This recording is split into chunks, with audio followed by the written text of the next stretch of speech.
What if everything that you've been hoping for, the abundance you've been visualizing, the recognition that you've been quietly craving, and the support you so deeply want but rarely ask for? What if all of that was already trying to reach you, but you were the one holding up the shield? Because somewhere deep inside, you've been trained to believe you have to earn it. You have to prove yourself. You have to sacrifice first and fix yourself before you can receive. Let's clear these distortions in your energy field and open a new portal. Welcome back to Purpose Driven Millionaire. Now this is episode 3 in our Spiritual Wealth Foundation series. And today we're diving into one of the most transformational and deeply sacred aspects of wealth creation, the energetics of receiving, releasing resistance to wealth. And if you've been following this journey with me, you already know we are not here to force our way to abundance. We're here to feel it and to embody it. And we are here to receive fully, boldly, and openly. Because the purpose-driven millionaire knows you don't have to trade your power for your prosperity. You don't have to give your essence away to be supported. You get to align, you get to attune, and you get to receive. And in this episode, this moment is your invitation back to your truth. I want to begin where resistance often lives. And for many of us, this shows up when we don't feel safe being seen, supported, or celebrated. Before money comes consistently, before wealth becomes sustainable, we have to learn how to receive love. And I used to think that I had a money block. I thought something was wrong with my pricing, that I just wasn't doing enough, that I needed a better offer, a more effective email sequence, or a bolder strategy. But what I've learned over and over again is this. It wasn't about the money. It was about my nervous system. It was about my capacity to receive. And it was about my relationship with love. If someone complimented me, I dodged it. If someone said, I love you, I'd shrink or I'd deflect that away right away. And if someone offered support, I'd try to give something back immediately because that's all I knew how to do. I didn't feel safe receiving. And that same energy showed up in how I ran my business, how I set my rates, how I showed up online, and how I interacted in person. And I'll never forget this moment. Early in my business, a client offered to pay me more than I was charging. They said, this is more valuable than what you're asking. And instead of receiving their kindness, I just shut it down. I actually told them no. I insisted that they only pay me what I had quoted them, even though they genuinely wanted to honor the deeper value of the work. And in that moment, I felt uncomfortable, not grateful, not excited. I just felt guilty, unworthy, and honestly almost ashamed. And underneath all of it, it was this story. I hadn't done enough to deserve that kind of support. I hadn't earned the overflow. But this wasn't the first time that I rejected receiving. When I was younger, I used to help my grandparents on their farm. Sometimes I'd pick up a few groceries for them, nothing major, just small things they needed. And every single time they would try and give me money. A few bills folded into my hand. And not because they had to, but because it was their way of showing love. But I never took it. I would smile, hug them, and push it back into their hands or leave it on the table. Because deep down, I couldn't bear the thought of receiving from them. Why? Because I had watched another family member over and over take advantage of their kindness. Take more than what things cost, pad the totals, use their love as a way to profit. So I overcompensated. I took nothing. I wanted to even it out energetically, to protect them, to make it right. But what I didn't realize at the time was this. In trying to balance the scale, I was also blocking their love. I was blocking the natural circulation of generosity between two people who truly loved me. My grandparents weren't trying to buy my loyalty. They were just trying to give love. And I was too wrapped up in compensation and shame to let it in. And that pattern followed me. It still rears its ugly head sometimes now. If you take this, you're just like her. If you receive this, you're selfish. And if you say yes, you're just taking advantage of that person. But love, real love, it doesn't work like that. Real love doesn't take from someone. It nourishes everyone. It expands. And the same thing is true with money.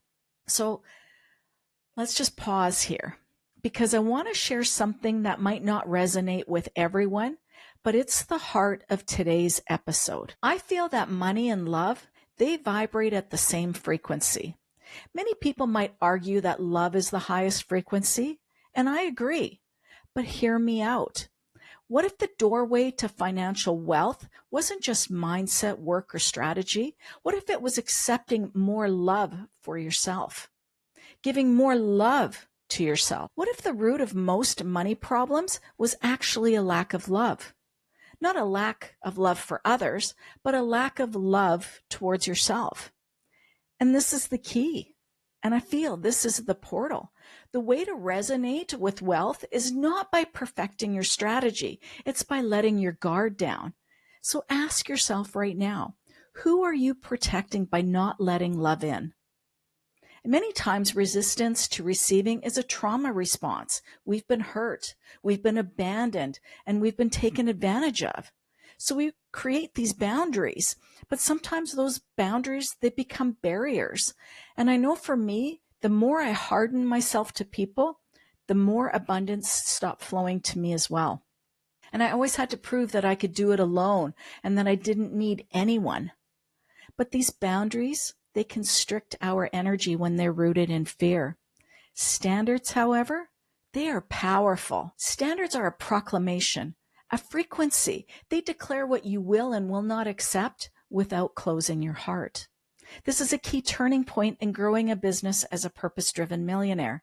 Resistance, we often call money blocks, is actually the act of turning love away. If you truly allowed love to enter your being, would more money follow? Yes, it would. It is because of love that we align with the frequency of wealth. And yes, that includes financial prosperity. It includes overflow. It includes income expansion. It includes divine compensation. Because when you love yourself, you generate overflow within yourself. And only from that place can you radiate love outward in your business, to your clients, to your audience, to your offers, and to your legacy. Let me give you an example of what this can look like. Not long ago, a former coaching client, someone I truly adore, reached out asking if she could book just a 1-hour session with me and offered to pay for that hour. And while I appreciated her trust and willingness to invest, I said no. Not because I didn't want to support her, but because I knew that my process, my work, my energy, it doesn't live inside a single 60-minute container. It's not surface level work. 1 hour would barely scratch the surface of what she truly needed, and it wouldn't serve her highest transformation. So I lovingly declined. And that decision, it wasn't about setting a harsh boundary. It was about honoring my standard. A standard rooted in integrity, in depth, and soul-aligned transformation. Had I said yes just to please her, that would have been a boundary rooted in fear, in people-pleasing, in avoiding discomfort. So by saying no from love, I stayed in alignment with the depth and impact I stand for, and I honored her too. Because she deserves more than a quick fix. She deserves the full power of my process, and I wasn't going to dilute it. That's the difference. Boundaries protect. Standards radiate. Boundaries can close the door. Standards open the right ones. Let's make this tangible. Do you love what you do? Does your business amplify your energy, or does it drain it? Do you wake up excited to create, share, and serve? Do you feel like your work reflects the fullness of who you are, or just the parts of you that you think are marketable? Because love, it's not one-dimensional. It's multifaceted. It's dynamic. It's sacred. And your business, your brand should reflect that. And I want to say, you are love. You are not a strategy, and you're not a productivity machine. So how do we actually live this? How do we start infusing love back into our business? And here's something that you can start for yourself today. Audit your business through the lens of love. Ask, what parts of this still feel joyful? Which ones feel like obligation or fear? And then go through your offers, your calendar, or even your inbox and see what no longer resonates. Give yourself permission to evolve. Speak to your business like it's alive. Take 3 minutes and literally say, I love you. Thank you for supporting me. And you can even write a love letter to your business. Bless your bank account. Thank your clients energetically before they even arrive. And you can do all of this. You can create all of this before you calculate. Let one small post, one email, one session this week be born purely from inspiration, not from a tactic and not from a formula. Just your resonance. See what happens when you lead from love first. Because when you infuse your business with love, your clients will feel it in your words, your offers, and your presence. And when was the last time you expressed love to yourself, to your business, to the person that you're in a relationship with? Love and trust go hand in hand. Today's episode isn't just about shifting your money mindset. It's about healing your ability to receive love, to expand your field, and to allow more in. And then to radiate that out in the world with a ripple effect that reaches further than you can imagine.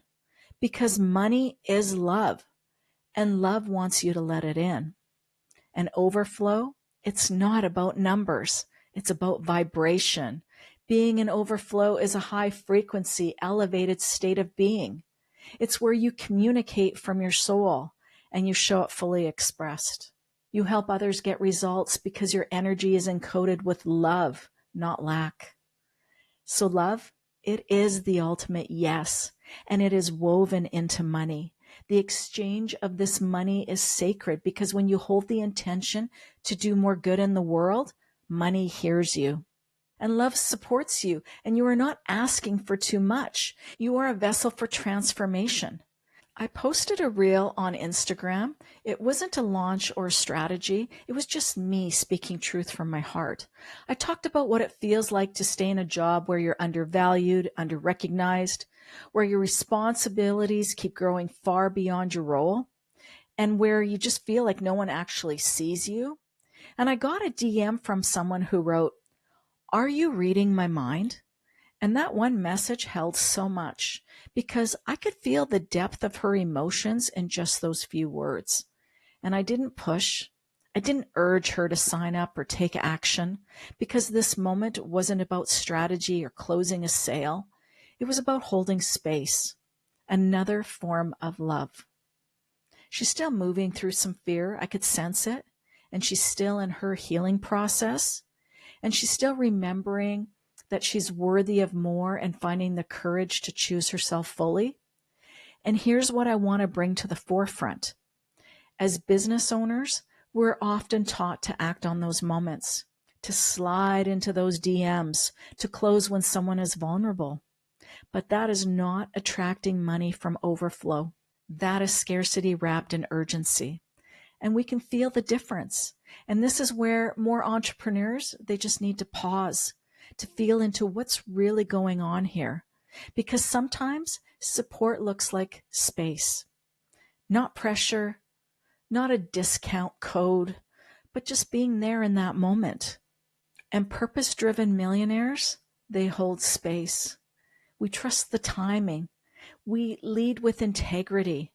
And we know that when someone chooses to say yes from alignment, not fear, that moment becomes sacred. Because sometimes the transformation begins before the transaction. In the quiet acknowledgement of, I see you and I feel this too. And that's exactly what happened. Her message landed in my heart and it softened something in me. It reminded me that love leads. And it reminded her that she's not alone. And that is overflow. Because it's not about immediate action. It's about resonance. It's about your energy reaching someone before they're ready to say yes. And when they are on their own timeline from their truth, they'll know. And that's the power of being in your frequency. You don't have to push. You just have to be. And overflow is when someone says, you gave me permission to feel this before they ever click buy. And it's not always about converting. It's about connecting. It's from that connection that all things flow. And that resonance you create just by being in your truth, it doesn't end with one message. It ripples outward. It shapes others and how they see themselves. And it plants seeds that grow long after this moment has passed. Because when you lead from overflow, you don't just inspire people. You open the field of what's possible for them. Because wealth, it responds to love. And when you live from that vibration, you don't just shift your own life, you shift lineage. You pass this energy down to your children, your clients, your colleagues, your community. This is legacy in motion, not 10 years from now, but right now. And we're here to allow more money to move through us, to build the capacity to hold it, to circulate it, to become stewards of energetic freedom. And we were never meant to follow someone else's blueprint. We were meant to create our own. And by doing that, we empower others to do the same. We are love, and that's just plain and simple. And we're here to evolve consciousness, to move people out of survival and into resonance, to activate love as a divine force of good. But how do we actually begin creating legacy right now? Well, let's make it real. We start by the way we talk about money at home, whether it's with your partner, your kids, your parents, or even just with yourself. Change the narrative. Don't just say, we can't afford that. Say, let's call in the resources for that. Instead of modeling stress around finances, model intention, model gratitude, model capacity, and then model openness to receiving. If you're a parent, create rituals around financial expansion. Let your child witness you blessing your invoices before paying them. Celebrate when you receive unexpected abundance, even small amounts. And speak lovingly about your work, not just what it earns, but what it creates. Legacy doesn't begin with the legal will. It begins with how you live, with the energy you model, because you don't just leave people money. You show them how to feel safe receiving it. And that's inheritance of the highest kind. But your legacy, it doesn't stop with your family. It expands into your community, your clients, and the collective. Because when you live in overflow, it naturally spills into the spaces around you. You begin to shift the field, not just for your lineage, but for the world you're a part of. In your business or your body of work, you create legacy when you codify your essence into something that can ripple outward beyond the people in your immediate circle. Here's how you can do that. You can package your process, even if it's intuitive or energetic. Start articulating it in a way others can grow from. Host a ritual, a circle, or experience where your unique gifts guide others into alignment. And choose one message or truth that's alive in your heart and makes it visible in a podcast, a workshop, or a public offering. You don't need a big platform to create a global shift. You just need one person to be changed by your energy. And that one person shares it with another and another.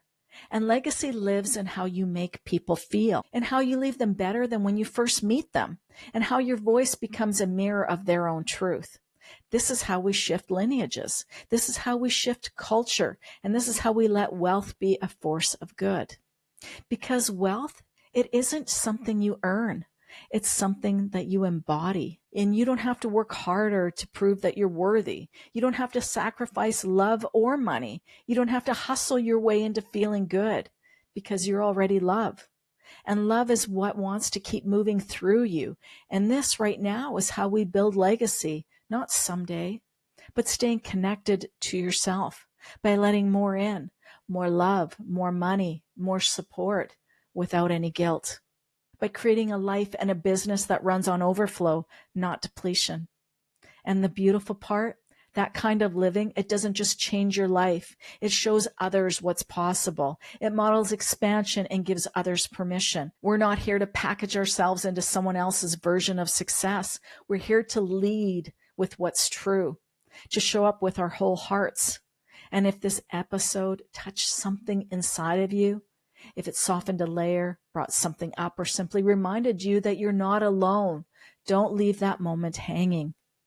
I created a free guided meditation just for this episode, the Wealth and Receiving Ritual. This practice is designed to support you in releasing the emotional weight of the old money stories, softening the resistance that kept wealth at a distance, and it expands your capacity to receive with ease, trust, and self-worth. And you can listen to it right now. The link is in the show notes below. And if you're inside the membership, your full legacy log, the Take It Deeper video, and the bonus affirmations are waiting for you under episode 3. You'll have the expanded ritual, deeper prompts, and a space to share your reflections inside the community. Because we're not just listening, we're living this work together. So I want to thank you for being here. Thank you for your heart. Thank you for your love. And thank you for receiving. Next time, we'll dive into episode 4, Sacred Sales, Messages that Convert with Integrity. Until then, receive first, lead from overflow, let money love you because love is money. And you are worthy of both. And I will see you soon.